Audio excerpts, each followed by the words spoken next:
Hello everyone. কাজটা ছিল আমার 24শে জানুয়ারি। তা লোকেশনটা আমার বাড়ি থেকে অনেকটাই দূরে ছিল। এটা ছিল জীবন্তীর পাশে একটা গ্রামে।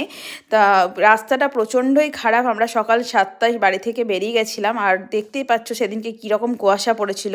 তার মধ্যে আমি আর আমার অ্যাসিস্ট্যান্ট লোকেশানে গিয়ে পৌঁছাই। লোকেশানে যাওয়ার পরে আমাদের সকালে গেছিলাম, তার কারণ আমাদের সেদিনকে হালদি লুকও ছিল। তার এটা হচ্ছে তার হালদি লুক। কীরকম হয়েছে তোমরা জানিও। হালদি লুক করার পরে ব্রাইড বসেছিল বিকেল 5টা সাড়ে 5টায়। অতক্ষণ আমরা এদিক ওইদিক ঘুরে ফিরিয়ে অনেক মজা করেছিলাম। কিন্তু দেখো, ব্রাইডের লুকটা অনেকটা বেশি হোয়াইট হোয়াইট লাগছে। তার কারণ হচ্ছে লাইটটার জন্য, হোয়াইট আলোর জন্য এরকম লাগছে।